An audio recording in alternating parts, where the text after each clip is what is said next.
ఈరోజే గురువారం. ప్రతి గురువారం ఎవరైతే దత్తాత్రేయ స్వామివారి కథ విని ఎవరైతే దత్తాత్రేయుణ్ణి పూజిస్తారో అటువంటి వారి యొక్క దోషాలు తొలగిపోయి గురుబలం పెరిగి మీకున్న ఆటంకాలన్నీ తొలగిపోతాయి. వివాహ దోషాలు తొలగిపోతాయి. అన్ని పనుల్లోనూ మీదే విజయం కలుగుతుంది.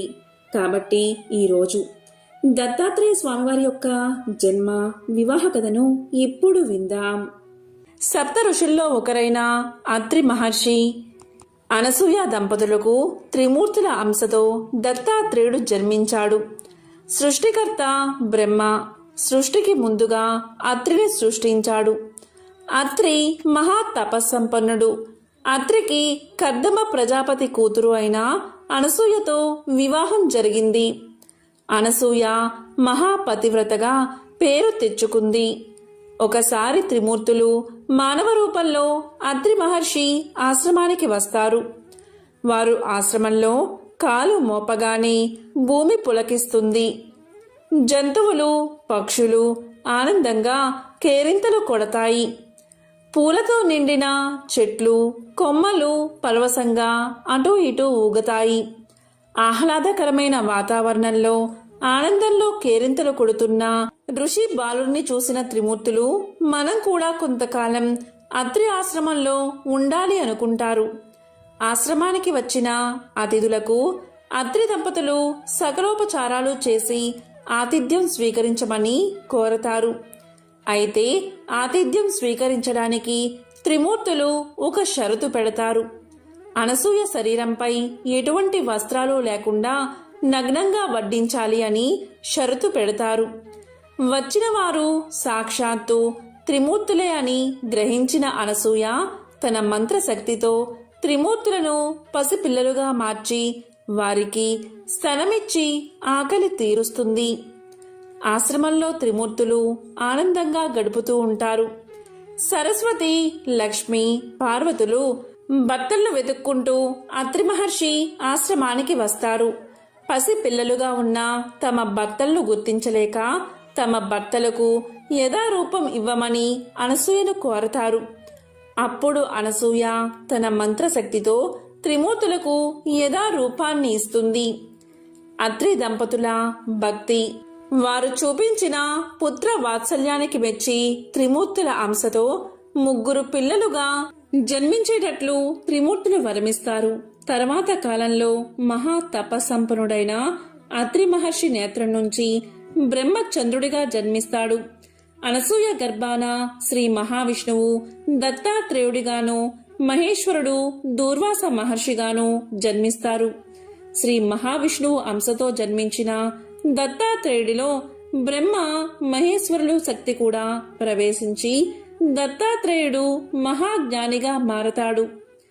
మహా తపస్సంపన్నుడైన దత్తాత్రేయుడు దేవతలకు ఋషులకు మానవులకు జ్ఞాన బోధ చేసి ఆది గురువుగా గుర్తింపు పొందాడు. దత్తాత్రేయుడు 16 అవతారాలతో కనిపించి భక్తులను అనుగ్రహించినట్లుగా కూడా చెప్తారు. దత్తాత్రేయ స్వామివారు అనగాదేవిని వివాహం చేసుకున్నారు. దత్త ప్రభువు యొక్క స్త్రీ రూపమే అనగాదేవి అని పిలుస్తారు. దత్తాత్రేయుడి యోగ శక్తి నుండి జన్మించిన అనగాదేవి ప్రకాశవంతమైన ముఖంతో చాలా అందంగా ఉంటుంది. ఆమె ఒక చేతిలో కమలం ధరించి మరొక వైపు రక్షణ చిహ్నాన్ని చూపిస్తుంది. దత్తాత్రేయుడు త్రిదేవుల అంటే బ్రహ్మ విష్ణు మహేశ్వరుల సంయుక్త అవతారం. అలాగే అనగాదేవి కూడా అంతే. ఆమె సరస్వతి లక్ష్మి పార్వతి యొక్క స్వరూపం. దత్తాత్రేయుడు 5 సంవత్సరాల వయసులో ఒక చెరువులో అదృశ్యం అవుతాడు. చాలామంది ఋషులు అలాగే అతని అనుచరులు ఆయన తిరిగి రావడానికి వేచి చూస్తూ ఉంటారు. 100 సంవత్సరాల తర్వాత సమాధి స్థితి నుంచి తిరిగి వచ్చిన దత్తాత్రేయుడు ఆయన తిరిగి రావడానికి వేచి ఉన్న తన అనుచరులను పరీక్షించాలి అని నిర్ణయించుకుంటాడు. ఆ విధంగా ఆయన యోగశక్తి నుంచి ఒక అందమైన స్త్రీ అవతారం బయటకు వస్తుంది. ఆ స్త్రీ రూపం అందమైన హొయలతో అలాగే మత్తు పానీయం తాగుతూ బయటకు వస్తుంది. ఆమెను చూసిన వారంతా మధుమతి అని పిలిచారు. అయితే కొందరు మాత్రం ఆమె నిజరూపాన్ని గ్రహించి ఆమెను స్త్రీ దత్తాత్రేయుడిగా పూజించారు. తరువాత దత్తాత్రేయుడు చెరువు నుండి బయటకు వచ్చి తన యోగశక్తి అయిన ఆ స్త్రీకి అనగాని పేరు పెట్టాడు. అనగాదేవి ప్రపంచానికే తల్లి, దత్తాత్రేయ భగవానుడి జ్ఞాన స్వరూపిణి.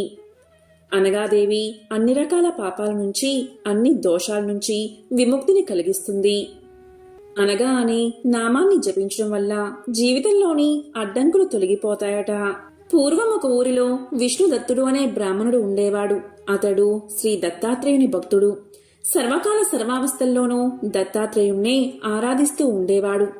ఈ విష్ణుదత్తుడికి జీవితంలో ఒక్కసారైనా దత్తాత్రేయుడి దర్శనం చేసుకుని తరించాలి అనే తపన ఉండేది.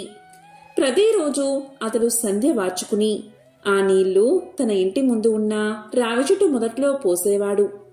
విష్ణుదత్తుని భార్య సుశీలమ్మ పరమ సాధ్వి, భర్తకు తగిన భార్య అయిన ఆమె తన ఇంటికి వచ్చిన అతిథులను ఆదరించి భోజనం పెట్టి పంపేది. అయితే వారి ఇంటి ముంగిట్లో ఉండే రావి చెట్టు మీద ఒక బ్రహ్మ రాక్షసుడు ఉండేవాడు. విష్ణుదత్తుడు రోజు సంధ్యవార్చిన నీళ్లు చెట్టు మొదట్లో పోసినందువల్ల గాయత్రి మంత్ర ప్రభావం చేత ఆ రాక్షసుడికి శాపం తీరి తన లోకానికి వెళ్లిపోతూ విష్ణుదత్తుణ్ణి పిలిచి ఇలా అన్నాడు: స్వామి, మీ దయవల్ల నాకు శాపం తీరింది. మీకు ఏదైనా ఒక ఉపకారం చేసి పోవాలి అనుకుంటున్నాను. మీ కోరిక ఏమిటో చెప్పండి అన్నాడు. దానికి విష్ణుదత్తుడు, నాయనా, నాకు శ్రీ దత్తుణ్ణి దర్శించుకోవాలి అనే కోరిక ఉంది. నీకు చేతనైతే అది చేయించు చాలు అన్నాడు. అప్పుడు బ్రహ్మరాక్షసుడు విష్ణుదత్తుడితో ఇలా అన్నాడు: నేను నీకు 3 సార్లు మాత్రమే దత్తుణ్ణి చూపిస్తాను. నీవు అతన్ని గుర్తుపట్టకపోతే నేనేమీ చేయలేను అని అనగా అందుకు విష్ణుదత్తుడు ఒప్పుకుంటాడు. అప్పుడు బ్రహ్మరాక్షసుడు విష్ణుదత్తుణ్ణి తనతో తీసుకెళ్లి ఒక తాగుబోతుని చూపించి, అతనే దత్తుడు, నీవు వెళ్ళి కాళ్ళ మీద పడు అని చెప్పాడు. కాని విష్ణుదత్తుడికి ఆ తాగుబోతుని చూస్తే అసహ్యం కలిగి అతడి దగ్గరికి పోకుండా తిరిగి ఇంటికి వెళ్లిపోయాడు. ఇక రాక్షసుడు విష్ణుదత్తుడితో, ఏమీ తిరిగి వచ్చావు అనగా, నాకు దత్తుణ్ణి చూపించమంటే తాగుబోతును చూపించావు, అందుకే తిరిగి వచ్చేశాను అని పలికాడు విష్ణుదత్తుడు.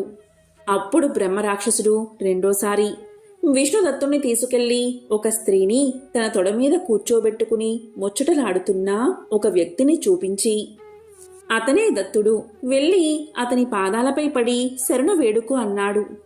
కాని కామానికి వసుడై ఉన్న అతన్ని చూసి అతడే దత్తాత్రేయుడంటే విష్ణుదత్తుడికి నమ్మకం కలగలేదు. మళ్లీ తిరిగి వచ్చేస్తాడు. చివరికి బ్రహ్మరాక్షసుడు విష్ణుదత్తుడితో ఇలా అంటాడు: ఇదే నీకు చివరి అవకాశం అని బ్రహ్మరాక్షసుడు విష్ణుదత్తుడికి తెలియచేస్తాడు. దత్తాత్రేయుడు తన భక్తులకు పరీక్షలు పెడుతూ ఉంటాడు. నీవు ఈసారి దత్తుడి శరణు కోరకుంటే నేను ఇక ఏమీ చేయలేను, నా లోకానికి వెళ్లిపోతాను అంటాడు బ్రహ్మరాక్షసుడు. ఇక విష్ణుదత్తుడు బ్రహ్మరాక్షసుడు ఇద్దరూ కలిసి శ్మశానానికి వెళ్తారు.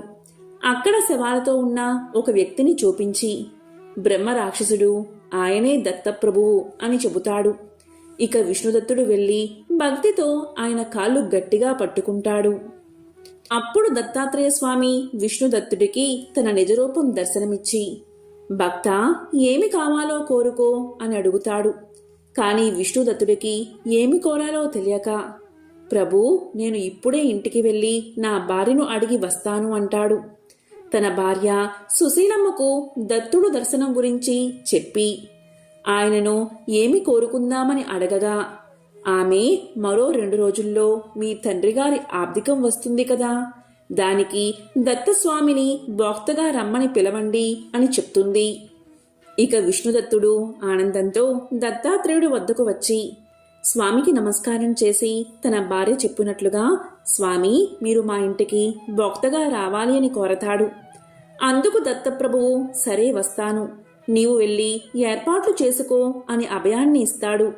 ఇక విష్ణుదత్తుడు సుశీలమ్మ సాక్షాత్తు ఆ దత్తుడే తమ ఇంటికి భోక్తగా వస్తున్నందుకు పరమ సంతోషంతో అవసరమైన ఏర్పాట్లు చేసుకుంటారు. చివరకు ఆబ్దికం రోజు రానే వచ్చింది. మధ్యాహ్నం వేళ దత్తప్రభువు భోక్తగా విష్ణుదత్తుడి ఇంటికి వస్తాడు. ఇక సుశీలమ్మ, విష్ణుదత్తుడు ఎంతో ఆనందంతో స్వామికి కాళ్ళు కడిగి ఇంట్లోకి ఆహ్వానిస్తారు.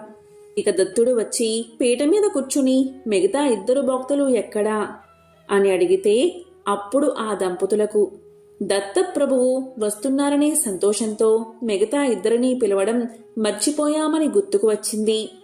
ఆ సమయంలో మహాసాధ్వి అయిన సుశీలమ్మ అగ్నిదేవుణ్ణి ప్రార్థించగా ఆయన భోక్తగా వచ్చాడు. రెండో భోక్తగా సూర్యదేవుణ్ణి పిలవగా ఆయన వచ్చాడు. ఆబ్దికం శాస్త్రోక్తంగా నిర్వహించారు. భోక్తల ముగ్గురు దంపతులను దీవించి వెళ్లారు. చివరగా దత్తప్రభువు ఆ దంపతులను ఆశీర్వదిస్తూ మీరు ఇహలోకంలో ధార్మిక జీవనాన్ని గడిపి అంత్యమున వైకుంఠానికి వస్తారని అనుగ్రహిస్తాడు.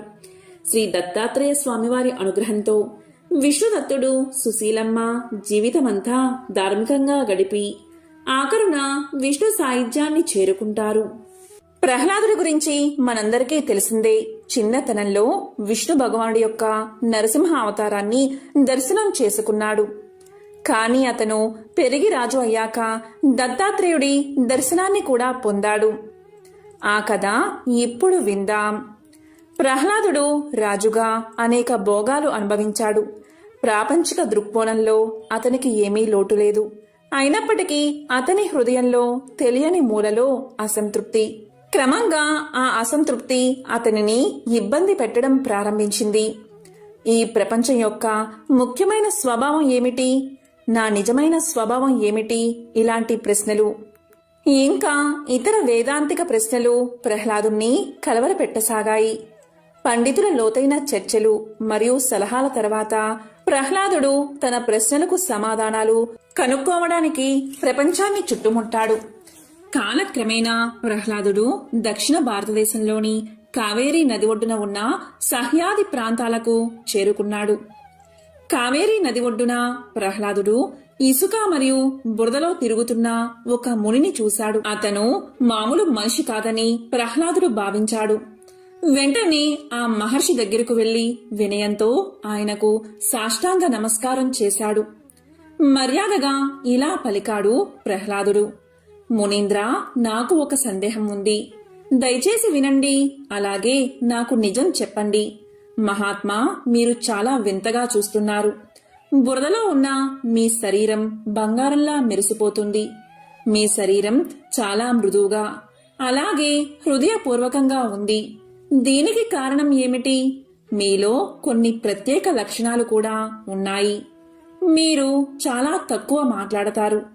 కొందరు మీ రూపాన్ని చూసి తిడతారు. మరికొందరు మిమ్మల్ని ప్రశంసిస్తూ మీ ముందు సాష్టాంగ పడతారు. కానీ మీరు రెండిటి పట్ల చాలా ఉదాసీనంగా కనిపిస్తారు. మీరు మొదటి వారిని తిట్టరు లేదా రెండో వారిని ప్రశంసించరు. మీ ప్రవర్తన లోక విధానానికి విరుద్ధం.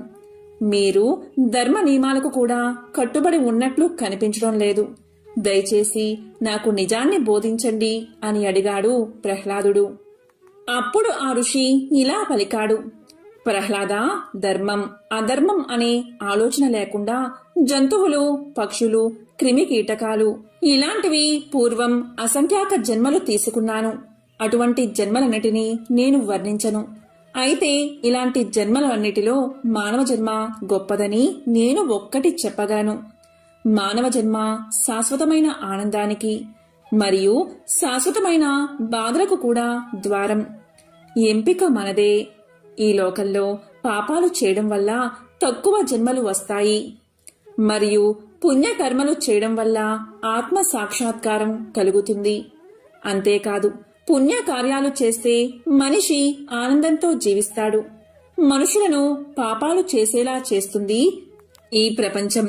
కాబట్టి ప్రాపంచిక సుఖాల పట్ల ఆకర్షితులు అవ్వకూడదు. అలాగే పాపాలు శాశ్వతమైన బాధల ద్వారాన్ని తెరుస్తాయి. ప్రజలు తాము జ్ఞానవంతులు అని భావిస్తారు. అలాగే ఆనందాన్ని పొందడానికి ప్రయత్నిస్తారు. కానీ వారు తమలో ఉన్న ఆనందాన్ని గుర్తించడంలో విఫలం అవుతారు. అలాగే వారు అసత్యమైన భయానకమైన సంసార చక్రంలో చిక్కుకుంటున్నారు.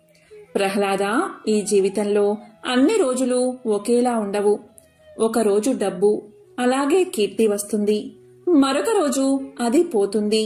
ప్రాపంచిక జీవితంలో స్థిరత్వం లేదు, అది లోలకల్లా ఊగుతుంది. ప్రజలు అన్ని పరిస్థితుల్లో స్థిరంగా ఉండడం నేర్చుకోవాలి. సంపద కోసం తృష్ణ విడిచిపెట్టడం ఉత్తమం. నా దగ్గర ఏదైనా లేకపోతే నేను అడగను. నాకు ఏదైనా ఇస్తే నేను దానిని తిరస్కరించను. నాకు ఏమీ రాకపోయినా నేను అస్సలు బాధపడను. బాధలు మరియు ఆలోచనలు నన్ను ఇబ్బంది పెట్టడానికి నేను అనుమతించను. ఆనందాన్ని కూడా నాలో ప్రవేశించనివ్వను. కొన్నిసార్లు నాకు తక్కువ ఆహారం లేదా అస్సలు ఆహారం దొరకదు. కొన్నిసార్లు నాకు పుష్కలంగా ఆహారం లభిస్తుంది. కొన్నిసార్లు నాకు రుచిలేని ఆహారం లభిస్తుంది. మరికొన్ని సమయాల్లో నాకు ఆహారంతో పాటు 5 రకాల తీపి పదార్థాలు లభిస్తాయి. కొన్నిసార్లు నాకు తిండి పెట్టడంతో పాటు అవమానాలు కూడా ఎదురవుతాయి. కొన్నిసార్లు నాకు దయతో అలాగే గౌరవంతో ఆహారం అందించబడుతుంది. మీరు చూసినట్లు నేనిప్పుడు బురదలో పడి ఉన్నాను, కానీ ఒకరోజు నేను రాజులా సింహాసనంపై కూర్చుంటాను. కానీ 2 పరిస్థితులు నన్ను బాధించవు. నేను ఎప్పుడూ కూడా ఏకత్వ స్థితిలోనే జీవిస్తాను అని ఆ ఋషి చెప్పగా ప్రహ్లాదుడు ఇప్పుడు ప్రపంచాన్ని స్పష్టంగా చూడగలిగాడు. తన సందేహాలు తీరడంతో అతను తేలికగా భావించాడు. కళ్ళు మూసుకుని మహర్షికి నమస్కరించాడు. అతను నెమ్మదిగా కళ్ళు తెరిచినప్పుడు అతని ముఖంలో మధురమైన చిరునవ్వుతో భగవాన్ దత్తాత్రేయుడు సాక్షాత్కరించాడు. ఒకసారి యాదవ వంశానికి మూలపురుషుడైన యదువు అనే రాజు దత్తాత్రేయుణ్ణి చూసి ఇలా అన్నాడు. స్వామి, మీరు ఎలా సదానంద చిదానంద స్వరూపులై ఉండగలుగుతున్నారు అని అడిగాడు. అప్పుడు దత్తాత్రేయుల వారు ఇలా సమాధానం చెప్పారు. యదురాజా, నేను సమస్త ప్రకృతిని పరిశీలించి అన్నిటి నుండి జ్ఞానం సంపాదించాను. వాటి గురించి చెప్తాను, శ్రద్ధగా విను. ప్రకృతిలో నాకు 24 మంది గురువులున్నారు. కొన్నిటి నుండి ఎలా ఉండాలో తెలుసుకున్నాను, కొన్నిటి నుండి ఎలా ఉండకూడదో తెలుసుకున్నాను. ఆ విధంగా తానే స్వయంగా దేవతలు, రాజులు, మహర్షులకి ఎందరికో గురువైనప్పటికీ అహంకారం లేకుండా సృష్టిలోని ప్రతి అణువు నుండి నేర్చుకుంటూ శిష్యుడు కూడా అయ్యాడు దత్తాత్రేయుడు. ఈ జగత్తుకి, ప్రకృతికి తానే గురువైనా కూడా మనందరిలో జ్ఞానమనే జ్యోతిని వెలిగించడానికి జగద్గురువైన దత్తాత్రేయ స్వామి ప్రకృతిలోని 24 తత్వాలను తన గురువులుగా ప్రకటించుకున్నాడు. అవి ఏంటి అంటే, మొదటిది గురువు. దత్తాత్రేయుడు తాను భూదేవి నుంచి ఓర్పు వహించడం కర్తవ్య నిర్వహణా ధర్మం. కార్యనిర్వహణలో ఎన్ని కష్టనష్టాలు వచ్చినా ఓర్చుకుని నిలబడ్డం, తన ధర్మం తాను తప్పకపోవడం, ఇలాంటి ఎన్నో విషయాలను తాను గ్రహించాను అన్నాడు. భూదేవి కన్నా ఓర్పు ఈ విశ్వంలో ఎవరికి ఉంటుంది? మానవుడు దుర్మార్గుడు. ఎన్ని అకృత్యాలకు పాల్పడినా ఓర్పు వహించి భరించేదే భూమాత. భూమిపై ఉండే వృక్షాలులాగా ఇతరులకు ఎలా ఉపయోగపడాలో నేర్చుకోవాలి అన్నాడు దత్తాత్రేయుడు. రెండవది వాయువు. గాలి మనకు పవిత్రత, వాసన లేని గుణం, అంటే ఎలాంటి విపరీత భావాలు లేకపోవడం, అందరితో తొందరగా కలిసిపోవడం లాంటి ఎన్నో గుణాలు నేర్పుతుంది. అందుకే మన మనస్సుని సాధ్యమైనంత వరకు మన అదుపులో పెట్టుకుని పరమాత్మ వైపు నడిపించే ప్రయత్నం చేయాలి. ఇక మూడవది ఆకాశం. విశ్వాన్ని అంతా కప్పి ఉంచే ఆకాశం అంతటా వ్యాపించి ఉంది. ఎలా అయితే ఆకాశంలో ఎలాంటి పదార్థం ఉండకుండా పూర్తి ఖాళీగా ఉంటుందో, అలాగే ఒక జ్ఞాని తన ప్రవచనాల్లో కూడా ఎలాంటి భావాలను ఉంచుకోకూడదని చెప్పాడు దత్తాత్రేయుడు. నాలుగవది జలం, అంటే నీరు. ఋషి లేదా జ్ఞాని జలం లాంటివాడు, జ్ఞాని నీరుగా స్వచ్ఛమైన మనసు కలవాడు. ఇక ఐదవది అగ్ని. అగ్ని సమస్తాన్ని కబలించి ఆహారంగా స్వీకరిస్తుంది. అపవిత్ర పదార్థాలను స్వీకరించినా కాని తాను మాత్రం పవిత్రంగానే ఉంటుంది. అలాగే మనం కూడా సమస్తమైన జ్ఞానాన్ని నేర్చుకోవాలి, కాని మనం అపవిత్రం కాకూడదు. ఇక ఆరవది చంద్రుడు, ఏడవది సూర్యుడు, ఎనిమిదవది పావురం, తొమ్మిదవది కొండ చిలువ, 10వది తేనెటీగ, 11వది ఎలుగుబంటి, 12వది రాబందు, 13వది సముద్రం, 14వది మినుగురు పురుగు, 15వది ఏనుగు, 16వది జింక, 17వది చేప, 18వది వేశ్య, 19వది పసిపిల్లవాడు. ఇక 20వది కన్య, 21వది పాము, 22వది లోహపు పసివాడు, 23వది సాలె పురుగు, 24వది గొంగలి పురుగు. ఇలా ఈ 24 గురువుల దగ్గర నుంచి మంచి చెడులు అనేవి నేర్చుకున్నాను అని దత్తాత్రేయుడు యాదవరాజుకు తెలియజేశాడు. గురుకుల ఆశ్రమంలో ఒక గురువుగారు ఉండేవారు. ఆయన పేరు వేద ధర్ముడు. ఆయన సర్వశాస్త్ర కోవిదుడు, జ్యోతిష శాస్త్రంలో దిట్ట. ఈయన ఎందరో పిల్లలను చెరదీసి ఆయన వద్దే ఉంచుకుని భోజనం పెట్టి ఆశ్రయం కల్పించి ఆయనకొచ్చిన విద్యలన్నిటినీ నిస్వార్థంగా బోధిస్తూ ఉండేవాడు. అలా ఈయన వద్ద కౌత్సుడు అనే ఒక శిష్యుడు ఎంతో గురుభక్తితో ఉంటూ విద్యను అభ్యసిస్తూ తను కూడా జ్యోతిష శాస్త్రంలో పట్టు సాధించాడు. చదువు ముగిసిపోయాక శిష్యులంతా స్నాతక సభ ముగించుకుని గురువుని ఆశ్రమాన్ని వదిలి వెళ్లిపోయేవారు. అలా కౌత్సుని విద్య కూడా చివరికి వచ్చేసిన సందర్భంలో ఒకసారి గురువుగారు ఏదో పని మీద ఊరు వెళుతూ ఆశ్రమ బాధ్యతలంటినీ కౌత్సునికి అప్పగించి వెళ్లారు. ఆయన తిరిగి వచ్చేసరికి ఆయన లేని లోటు లేకుండా అన్నీ యథావిధిగా జరుగుతూ ఉండడం చూసి ఎంతో సంతృప్తితో ఆనందించారు గురువుగారు. ఇదిలా ఉండగా స్నాతక సభ జరిగే రోజు రానే వచ్చింది. అందరూ గురువుగారితో తమకున్న అనుబంధాన్ని చెప్పుకుని ఆయన వద్ద ఆశీర్వచనాలు తీసుకుని తమ తల్లిదండ్రులతో తమ తమ ఇళ్లకు వెళ్లిపోయారు. ఈ కౌత్సుడు మాత్రం నోరు మెదపలేదు. తల్లిదండ్రులు ఎంత బ్రతిమాలినా వాళ్లతో వెళ్లడానికి విముఖత చూపించాడు. చేసేది లేక అతని తల్లిదండ్రులు వెళ్లిపోయారు. గురువుగారు కౌత్సుడిని పిలిచి తను మాత్రం వెళ్ళకపోవడానికి కారణం ఏమిటని అడుగుతాడు. అప్పుడు కౌత్సుడు బోరున విలపిస్తూ, గురువుగారు, మీరు పొరుగురు వెళ్ళినప్పుడు మీరు నేర్పిన జ్యోతిష్య విద్యతో మీ జాతకం చూశాను. ఈ కార్తీక మాసం 15 రోజుల్లో తమకి దారుణమైన కుష్ఠరోగం రాబోతుందని మీ గ్రహస్థితి చెబుతోంది. నాకు చదువు నేర్పించి తిండి పెట్టిన మిమ్మల్ని కష్టమైన కాలంలో వదిలి వెళ్లలేను. కనుక మీతోనే ఉండి సేవలు చేసి మీరు ఆరోగ్యవంతులు అయిన తర్వాతే వెళతాను. అప్పటిదాకా మిమ్మల్ని వదిలిపోను అన్నాడు. అది విన్న గురువుగారు ఆశ్చర్యం, ఆనందం, దుఃఖం అన్నిటినీ కలగలిపిన ఒక అనుభూతితో ఆనంద బాష్పాలు రాల్చారు. కౌత్సుడు మాత్రం ఈయనకి ఆ వ్యాధి రాకుండా ఏమేం చెయ్యాలో ఆలోచించి గురువుగారితో ఫలానా జపాలు, పూజలు, యాగాలు చేద్దాం, తద్వారా మీకు రోగం రాదు అంటాడు. దానికి గురువుగారు ప్రారబ్ధం భోగతో నచ్చేత్ అన్నట్లుగా ప్రారబ్ధం అన్నది ఎప్పుడైనా అనుభవించాల్సిందే. కనుక ఇప్పుడు అనుభవించి నేను విముక్తుణ్ణి అవుతున్నాను అన్న ఆనందంతో ఉన్నాను. కనుక నువ్వు బాధపడకు అంటారు. అప్పుడు గురువుగారి మాటను కాదనలేక కాశీలో పాపం చేసినా పుణ్యం చేసినా రెట్టింపు ఫలం వస్తుంది అంటారు. కనుక మనం అక్కడికి వెళ్లి పుణ్యకార్యాలు చేద్దాం, తద్వారా మీరు త్వరగా కోలుకుంటారు అంటాడు కౌత్సుడు. సరే అని గురు శిష్యులు ఇద్దరూ అక్కడికి ప్రయాణమవుతారు. కాశీ వెళ్లిన తరువాత అక్కడ విద్యాదానం చేయడం, శివ పంచాక్షరి మంత్రాన్ని జపం చేయడం, చేతనైనంతలో ఇతరులకి సహాయ సహకారాలు చేయడం, ఇలా ఎన్నెన్నో మొదలుపెట్టాడు కౌత్సుడు. మిట్ట మధ్యాహ్నం కాళ్ళకి చెప్పులు లేకుండా జోలె పట్టుకుని తిరిగి తిరిగి అన్నాన్ని తెచ్చి గురువుగారికి పెట్టి తాను తినేవాడు. ఒక్కోసారి గురువుగారు ఆయన తిననీయక అన్నాన్ని విసిరేసేవారు. చీటికి మాటికి కౌత్సుల్ని కొట్టడం, తిట్టడం చేయడం, చెదిరించుకోవడం వంటివి చేసేవారు. అయినా కూడా ఎక్కడా విసుక్కోకుండా గురువుగారికి వ్యాధి ముదిరి మరింత బాధపెడుతుంది కాబోలు పల్లెత్తు మాటానని ఈయన ఇలా ప్రవర్తించడానికి కారణం అదే అనుకుంటా అని మరింత సేవలు చేసేవాడు కౌత్సుడు. కౌత్సుడి గురుభక్తిని గమనిస్తున్న బ్రహ్మ, విష్ణు, మహేశ్వరులు ఒక పందెం వేసుకున్నారు. మన ముగ్గురిలో ఎవరు కౌత్సుణ్ణి గురువుగారి వద్ద నుంచి పంపుతారో వారే మనలో గొప్పవారు అని. అనుకున్నట్లుగా ముందుగా బ్రహ్మ మారు వేషంలో వచ్చి ఇలా పలికాడు.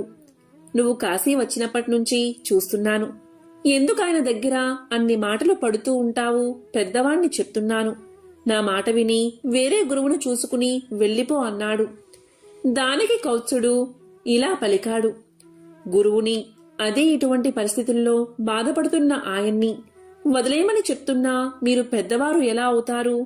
మీరు మా గురువుగారి పరిస్థితుల్లోనే ఉంటే శిష్యుడు వదిలి వెళ్ళిపోవాలి అని అనుకుంటారా అనేసరికి బ్రహ్మనోట మాట రాక వెళ్ళిపోతాడు.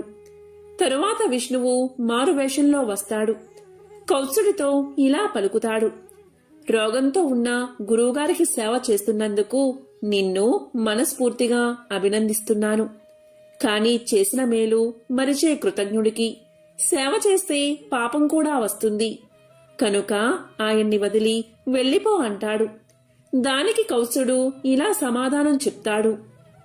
కృతజ్ఞత అన్నది ఏదైనా ఉంటే ఇటువంటి సమయంలో వదిలి వెళ్ళిపోతే నాదవుతుంది కాని నన్ను చేరదీసి భోజనం పెట్టి నా నుండి ఏమీ ఆశించకుండా తన విద్యనంతా దారపోసిన ఆయంది కాదు అనేసరికి విష్ణువు వెనుతిరుగుతాడు. ఇక ఈశ్వరుడు మారు వేషంలో వెళ్లి ఇలా పలుకుతాడు. కౌత్స, మానవ సేవే మాధవ సేవ అన్నమాట వాస్తవమే. కాని ఇలా చీత్కారాలు పొందుతూ ఎందుకు? తను తినడం మానేయడమే కాక నువ్వు తినే వీలు కూడా లేకుండా అన్నం నేలపాలు చేయడం తప్పు కాదా? నువ్వు దూరమైతేనే నీ విలువ తెలిసొస్తుంది. కనుక కొన్నాళ్ళు దూరంగా ఉంటూ అంటాడు. దానికి కౌత్సుడు సాష్టాంగపడి ఇలా సమాధానం చెప్తాడు. తిండికి లేక బాధపడే నాకు తిండి పెట్టడమే ఎక్కువ. పైగా జీవితమంతా తిండిని పొందగల వీరునిచ్చే విలువైన విద్యని నాకు దారపోశారు. కొన్ని సంవత్సరాల పాటు ఉచితంగా భోజనం పెట్టి వృద్ధి చేసిన ఆయనకి కొన్ని రోజులు నన్ను ఉపవాసం ఉండేలా చేసే హక్కు ఉంది. కనుక మహానుభావా, వీలైతే నాకొక సాయం చెయ్యండి. మీ ముందు ఇంకో 2 వచ్చారు. మీరిక్కడే కాపలా ఉండి ఇలాంటి అనవసరమైన నీతులు మరెవరూ చెప్పకుండా చెయ్యండి చాలు అన్నాడు కౌత్సుడు. అంతే ఆ ముగ్గురు ఇతని గురుభక్తికి మెచ్చి, కౌత్స, మేము త్రిమూర్తులం, నీ గురుభక్తికి మెచ్చాం. మేము పెట్టిన పరీక్షల్లో నువ్వు నెగ్గి నీ అపారమైన గురుభక్తిని చాటుకున్నావు. నీకు మోక్షాన్ని ప్రసాదిస్తాము అని పలికారు. దానికి ఆనందించిన కౌత్సుడు ఇలా చెప్పాడు. ఓ త్రిమూర్తులారా, దత్తాత్రేయ స్వరూపమా, మీ దర్శన భాగ్యం నా అదృష్టం. మీ గురించి నాకు చెప్పింది మా గురువుగారే. ఇప్పుడు మీ దర్శన భాగ్యం కలిగించింది కూడా ఆ గురువుగారే. కనుక నాకు నా గురువే బ్రహ్మ, నా గురువే విష్ణువు, నా గురువే మహేశ్వరుడు. మీ ముగ్గురుని సృష్టించిన ఆ పరబ్రహ్మ ఎవరైతే ఉన్నారో ఆయన కూడా నాకు నా గురువే. అందువల్ల నాకు మోక్షానికి అర్హత వచ్చింది అంటే నాకు ఇన్ని నేర్పించి ఇంతలా తీర్చిదిద్దినా మా గురువుగారికి కూడా ఆ అర్హత ఉన్నట్లే కనుక ఆయనకే ఇవ్వండి అన్నాడు కౌత్సుడు. ఇటువంటి గురుభక్తి ఉన్నందుకు శిష్యుణ్ణి, అటువంటి గొప్ప శిష్యుణ్ణి తయారు చేసినందుకు గురువుని, ఇద్దరినీ మెచ్చిన త్రిమూర్తులు ఇద్దరికి మోక్షాన్ని ప్రసాదించారు అంటూ ఈ కథను సూతుడు సౌనకాది ముళ్లకు తెలియచేశాడు. దత్త పురాణంలోని మరొక విశేషమైన కథను ఇప్పుడు తెలుసుకుందాం. ప్రతిష్టానపురంలో ఒక బ్రాహ్మణుడు ఉన్నాడు. అతను జ్ఞాన విజ్ఞాన పారంగతుడు. ఆయనకు లేకలేక ఒక మగబిడ్డ జన్మించాడు. ఆ బిడ్డడు పుట్టినప్పటి నుంచి ఏ చైతన్యమూ లేకుండా ఒక జడ పదార్థంలాగా ఉంటున్నాడు. శారీరక ఎదుగుదల ఉంది కాని మానసిక చైతన్యం కనిపించడం లేదు. వీధిలోకి రాడు, ఎవరితోనూ కలవడు, ఆటపాటలు లేవు. పెడితే తింటాడు, పెట్టకపోతే పస్తుంటాడు. ఇది తినొచ్చు, ఇది తినకూడదు, ఇంత తినొచ్చు, ఇంత తినకూడదు అనే విచక్షణ జ్ఞానం లేదు. మలమూత్రాలకు తేడా లేదు. నిలబడి ఉంటే నిలబడ్డ చోటే, కూర్చుంటే కూర్చున్న చోటే, పడుకుంటే పడుకున్న చోటే అన్నీను. ఏదో పిశాచం పట్టినవాడిలా ఎప్పుడూ ఏకాంతాన్ని కోరుకుంటూ, ఎవరితో కలవాలన్నా పలకాలన్నా భయపడుతూ, చదువు సంధ్యలు లేకుండా ఇంటిలోనే పడి ఉన్న కొడుకును చూసి ఆ దంపతులు ఎంతో కుమిలిపోతూ ఉండేవారు. దాన ధర్మాలు, తీర్థయాత్రలు, నోములు, జపాలు, వ్రతాలు, గ్రహశాంతులు అన్నీ అయ్యాయి. అన్ని రకాల వైద్యాలు అయ్యాయి. సొమ్ము కరిగిపోయింది. కాని కుర్రవాడిలో మాత్రం మార్పులేదు. విష్ణుదత్తుడి మహిమ గురించి విని ఆ దంపతులు బిడ్డను తీసుకువెళ్లారు. చూపించి పరిస్థితి వివరించారు. మహానుభావా, మాకు ఒక్కగానొక్క కొడుకు, దయచేసి విన్ని మామూలు మనిషిని చెయ్యండి అని పాదాల మీద పడి ప్రార్థించారు. విష్ణుదత్తుడు ఆ బిడ్డ వైపు నిశితంగా చూశాడు. విషయం అర్థమైంది. అతన్ని తన దగ్గర ఉంచుకుని తల్లిదండ్రుల్ని భోజనం చెయ్యమని చెప్పి లోపలకు పంపించాడు. వాళ్ళు అలా వెళ్ళగానే ఆ బిడ్డతో విష్ణుదత్తుడు ఇలా అన్నాడు. బ్రహ్మాన్, తమరెవరు? ఎందుకు ఇక్కడికి వచ్చారు? పనేమిటి? ఏమి చేస్తున్నారు? హాయిగా మీ ఇంటికి మీరు వెళ్ళండి. సుఖాలు అనుభవించండి. సుఖంగా భుజించండి. ఇప్పుడు నన్ను ఏమి చెయ్యమంటారో చెప్పండి. ఈ జడ్డితనాన్ని వదిలేయండి అని విష్ణుదత్త యోగి అనేసరికి ఆ శిశుయోగి పెదవి విప్పి ఇలా పలికాడు. ఏం చెయ్యను, ఎక్కడికి వెళ్ళను, ఏది స్వీకరించను, ఏది పరిత్యజించను. కల్పాంతంలో నీటితో నిండిపోయినట్లు ఈ విశ్వం ఆత్మ పదార్థంలో నిండిపోయింది. అంతా నేనే. నేను సదానందమయుణ్ణి. నాకింకా భోక్తం ఏమిటి, పరిత్యాజం ఏమిటి? అన్నమూ నేనే, మంత్రమూ నేనే, మరొకటి నేనే, అన్నీ నేనే, అంతా నేనే అని పలకగా ఆ మాటలకు విష్ణుదత్తుడు చాలా సంబరపడ్డాడు. మృదువుగా కౌగలించుకున్నాడు. నాయనా, నిజమే, అంతా నువ్వే, అన్నీ నువ్వే, విశ్వమంతా ఆత్మ పదార్థమే. అలాంటప్పుడు కర్మను ఆచరించకపోవడం ఎంతటిదో ఆచరించడం అంతటిదే కదా. ఆచరించినందువల్ల నీకు ఏ దోషం చుట్టుకుంటుందో చెప్పు. నిష్కామ కర్మాచరణంతో జీవన్ముక్తుడివై సుఖంగా జీవించు. కర్మాచరణం నువ్వు చెయ్యి, ఎదుటివారికి నేర్పు, ఆదర్శప్రాయంగా నిలబడు. లోకం కోసం కొన్ని పనులు చెయ్యాలి. ఇందువల్ల కర్మానుబంధం చుట్టుకోదా అని నువ్వు అడగవచ్చు. చుట్టుకోదు. ఎందుకంటే ఏ బంధమైనా దేహాభిమానం వల్ల పుడుతుంది. దాన్ని వదలడమే కదా ముక్తి అంటే. ఓ శిశు యోగీశ్వర, సస్వరూపం తెలుసుకో. ఇక్కడ నీకు కర్మానుబంధం లేదు. మాన అవమానాల వల్ల కలిగే గుణదోషాలు కూడా అభిమానం వల్లే. కనుక దేహాభిమానం వదిలేస్తే గుణమూ లేదు, దోషమూ లేదు, బంధమూ లేదు.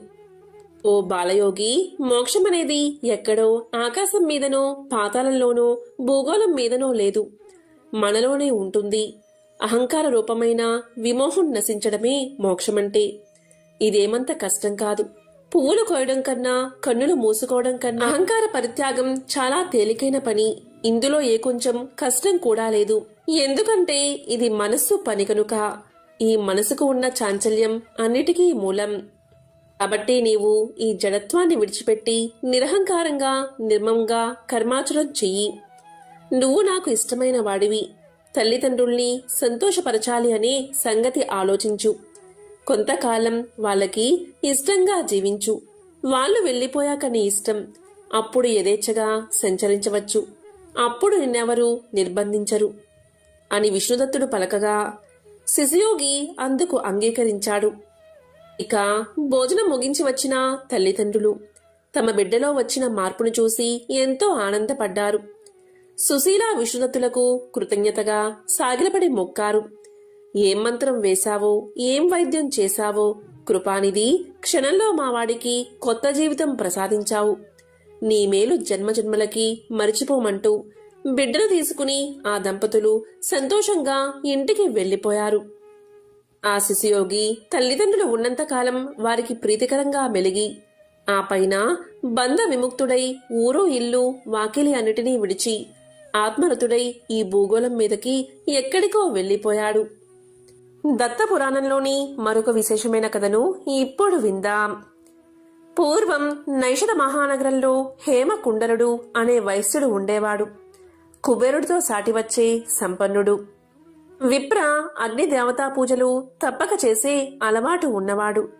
కృషి, వాణిజ్యము అతని ప్రధాన వృత్తులు. గోవుల్ని, గుర్రాల్ని, గేదెల్ని కొనడం, బాగా పెంచడం, ఎక్కువ సొమ్ముకి అమ్మడంతో బాగా ఆర్జించాడు. పాలు, పెరుగు, మజ్జిగ, గడ్డి, గాదం, కట్టెలు, కందమూల ఫలాలు, ఉప్పు, జాజికాయలు, పిప్పళ్ళు, రకరకాల ధాన్యాలు, కూరగాయలు, వంట నూనెలు, వస్త్రాలు, ధాతువులు, బెల్లము, కలకండ. ఒకటేమిటి, అన్నిటినీ క్రయావిక్రయాలు చేసేవాడు. లాభాలు బాగా గడించేవాడు. సంపన్లోకెల్లా సంపన్నుడు అయ్యాడు. అమ్మడం, కొనడం, లాభాలు గడించడం, ఈ వ్యాపకంలోనే అతడికి తెలియకుండానే వయస్సు గడిచిపోయింది. దీంతో సంపాదించిన ధనంలో 6వ వంతు తీసి చకచక ధర్మ కార్యాలు చేశాడు. శివ, విష్ణు దేవాలయాలు కట్టించాడు. సముద్రమంతటి చెరువు తవ్వించాడు. ఉదయం నుంచి సాయంకాలం వరకు నిత్యము నిరతాన్న దాన పథకం అమలు చేశాడు. చివరికి యావజ్జీవ ప్రాయచిత్తం కూడా యథావిధిగా జరిపించుకున్నాడు. యోగ్యులు, సమర్థులు అయిన తన కుమారులు శ్రీకుండల, వికుండలకు ఇద్దరికి ఇల్లు, వాకిలి, మిగతా సంపద అంతా అప్పగించి అతను తన భార్యతో కలిసి వానప్రస్థానికి వెళ్లిపోయాడు. అక్కడ గోవిందనామస్మరణ చేస్తూ తపో నియమాలతో దేహాన్ని కృశింపచేసి ఒక శుభగడియలో విష్ణు సాయుధ్యాన్ని చేరుకున్నాడు. కొడుకుల హయాం వచ్చింది. దానధర్మాలు బందైపోయాయి. సహాయ సహకారాలు అంతరించిపోయాయి. అహంకారము, అతిశయము ఇబ్బడి ముబ్బడిగా వచ్చిపడ్డాయి. అన్నదమ్ములిద్దరూ దుర్వ్యసనాల్లో పూర్తిగా చిక్కుకుపోయారు. తల్లి చెప్పినా, బంధువర్గం చెప్పినా, హితం కోరి తండ్రి స్నేహితులు ఎంతమంది చెప్పినా వారు మాట వినలేదు. ఎవ్వర్నీ దగ్గరికి చేరనివ్వలేదు. గానా బజానాలతో, మేజువాణీలతో, విటవిటి గోష్ఠులతో, తందానగాళ్లతో రేయింబవళ్ళు ఒక్కలాగా గడుపుతున్నారు. 100 ఇవ్వవలసిన చోట 1000 విసిరేవారు. ఎప్పుడూ కూడా సభ్య సమాజం కోసం ఖర్చు పెట్టేవారు కాదు. బ్రాహ్మణ ముఖతః ఎప్పుడూ ఖర్చు పెట్టలేదు. సర్వపాప వినాశకుడైన శ్రీ మహావిష్ణువు సమార్చన కోసం అస్సలు ఖర్చు చేయలేదు. కాని ధనమంతా ఖర్చయిపోయింది. వాళ్ళకే తెలియకుండా వేల సందుల్నుంచి జారిపోయింది. తమ తండ్రి దశాబ్దాలు శ్రమపడి కూడబెట్టిన సొమ్మును కొడుకులిద్దరూ 2 ఏళ్లలో ఖర్చు పెట్టేశారు. అలవాట్లకు, అవసరాలకు ధనం కావాల్సి వచ్చింది. స్థిరాస్తులు కరిగిపోయాయి. ఆ తరువాత ఆభరణాలకు, విలువైన సామాగ్రికి కాళ్లు వచ్చాయి. ఇంతకాలము తమ చుట్టూతా చేరి భజన చేసిన బృందాలన్నీ మాయమైపోయాయి. అందరూ వెళ్లిపోయారు. అన్నదమ్ములిద్దరే మిగిలిపోయారు. ఆ ఇంటిలో ఆకలికి ఇవేమీ తెలియవు కదా. దీంతో వారు ఇరుగుపొరుగు ఇళ్లల్లో చిన్న చిన్న దొంగతనాలు చేయడం మొదలుపెట్టారు. ఇది నలుగురికి తెలిసి చీచీ అన్నారు. లోకానికి భయపడి, రాజదండనికి భయపడి అన్నదమ్ములిద్దరూ ఊరు వదిలి అడవికి పారిపోయారు. అక్కడ జంతువుల్ని వేటాడి, పక్షుల్ని సంహరించి, పళ్ళు ఫలాలు తిని కొన్ని సంవత్సరాలు హాయిగా గడిపారు. దీంతో ఆ వైశ్య కుమారులిద్దరూ బెల్లవీరుల్లా తయారయ్యారు. మనసులోని కోమలత్వం పోయి క్రూరత్వం చోటు చేసుకుంది. చిట్టిపుట్టి జంతువుల్ని విడిచిపెట్టి సింహ శార్దూలాల్ని వేటాడడం మొదలుపెట్టారు. ఇద్దరూ పోటీ పెట్టుకుని క్రూర మృగాల్ని వేటాడి ఆనందించేవారు. ఒకరోజు శార్దూలాన్ని వెంట తరుముతూ శ్రీకుండలుడు ఒక గుహలోకి ప్రవేశించాడు. మరో క్రూర మృగాన్ని వేటాడుతూ వికుండలుడు మరొక గుహలోకి ప్రవేశించాడు. అంతే, గుహ నుంచి బయటకు రాలేదు ఇతను. ఆ గుహ నుంచి అతను బయటకు రాలేదు. అన్నదమ్ములిద్దరూ ఇంకా కలుసుకున్నదే లేదు. పెద్దవాడు పులికి, చిన్నవాడు పాము కాటుకి బలైపోయారు. వింత ఏమిటి అంటే ఆ పాపిష్టులిద్దరూ ఒకే రాత్రి ఒకే సమయంలో చనిపోయారు. ఇక యథావిధిగా యమదూతలు వచ్చారు. వారిద్దరినీ బంధించి యముడి సన్నిధికి తీసుకుపోయారు. యమధర్మరాజు చిత్రగుప్తుణ్ణి అడిగి వీరి వివరాలు అడిగి తెలుసుకున్నాడు. పెద్దవాణ్ణి రౌరవ నరకంలోకి, చిన్నవాణ్ణి స్వర్గంలో వదిలిరమ్మని ఆజ్ఞాపించాడు. యమదూతలు ముందు మొదటి పని చేశారు. రెండో వాణ్ణి స్వర్గానికి తీసుకుని వెళ్తున్నారు. అప్పుడు చిన్నవాడైన వికుండలుడు ఇలా పలికాడు: ఓ యమదూతలారా, నేను ఏ సత్కర్మలు చేశాను నాకేమీ తోచట్లేదు. అన్నగారితో సమానంగా అన్ని పాపాలు చేశాను. అన్నగారితో సమానంగా దుర్మరణం పాలయ్యాను. అన్నతో సమానంగా యమదర్శనం చేశాను. అందువల్ల అన్నగారితో సమానంగా రౌరవ నరకం తక్కాలి కదా. మరి నాకు ఈ స్వర్గప్రాప్తి ఏమిటి? ఇక్కడ ఏ పొరపాటు జరిగిందో ఎంతకీ అర్థం కావడం లేదు అని చిన్నవాడు పలకగా యమదూత ఇలా సమాధానం చెప్పాడు. ఓ వికుండలా, నువ్వు చేసిన సుకృతం నీకు తెలియదు, నాకు తెలుసు, చెబుతాను విను. ఒకనాడు నీవు క్రూర జంతువులు వేటాడుతూ అడవిలోకి వెళ్ళావు. మళ్ళీ నీ అన్నగారిని కలుసుకోలేదు. నీకు గుర్తుందా? ఆ అడవిలో తిరుగుతూ యమునా నదికి దక్షిణం ఒడ్డున సుమిత్రుడి ఆశ్రమంలోకి వెళ్ళావు. అతను హరిమిత్రుడి కొడుకు, వేదాంగ పారంగతుడు, బ్రహ్మజ్ఞాని, జితేంద్రియుడు. ఆ పుణ్యప్రదమైన ఆశ్రమంలో ఆ మహానుభావుడితో నీవు సఖ్యం చేశావు.